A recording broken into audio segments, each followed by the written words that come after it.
ശബരിമല സ്വർണ്ണക്കൊള്ളയിൽ തന്ത്രിയുടെ ജാമ്യ ഹർജിയിൽ വാദം കേൾക്കാനായി മാറ്റി. വിശദമായ വാദം ഫെബ്രുവരി 9 കേൾക്കും. SIT റിപ്പോർട്ട് തിങ്കളാഴ്ച കോടതിയിൽ സമർപ്പിക്കും. 2 കേസുകളിലും വിജിലൻസ് കോടതി ഒരുമിച്ചാണ് വാദം കേൾക്കുക. ലിജോ കൂടുതൽ വിവരങ്ങളുമായി. ലിജോ, എന്താണ് വിശദാംശം?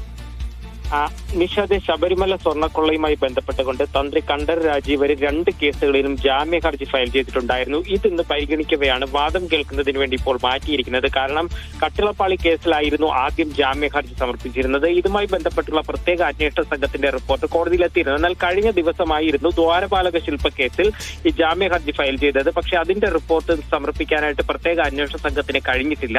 അതുകൊണ്ട് തന്നെ കൂടുതൽ സമയം ആവശ്യപ്പെടുകയും 2 കേസുകളും ഒരുമിച്ച് പരിഗണിച്ചാൽ മതി എന്നുള്ള പ്രോസിക്യൂഷന്റെ ആവശ്യം കൂടെ പരിഗണിച്ചുകൊണ്ടാണ് തിങ്കളാഴ്ച ഇത് പരിഗണിക്കുന്നതിന് വേണ്ടി മാറ്റിയത്.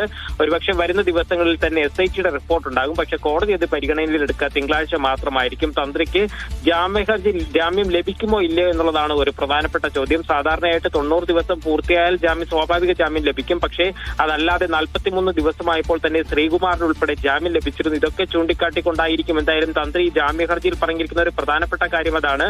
ഈ ആചാരപരമായ കാര്യങ്ങളിലല്ലാതെ മറ്റു കാര്യങ്ങളിലൊന്നും തന്നെ തന്ത്രി ഇടപെടുകയോ അതിലൊന്നും തനിക്ക് ഉത്തരവാദിത്തമില്ല എന്നുള്ള കാര്യമൊക്കെയാണ് പറഞ്ഞിരിക്കുന്നത്. പക്ഷേ പ്രോസിക്യൂഷൻ ഈ ജാമ്യ ഹർജി ഉൾപ്പെടെ ശക്തമായി എതിർക്കുമെന്നുള്ള കാര്യം തന്നെയാണ് അറിയിച്ചിരിക്കുന്നത്. എന്തായാലും തിങ്കളാഴ്ച കൊല്ലം വിജിലൻസ് കോടതിയിൽ നിന്നും ഈ തന്ത്രിയുടെ കാര്യത്തിൽ ഒരു തീരുമാനം ഉണ്ടാവുകയും ചെയ്യും. നിഷാദ്.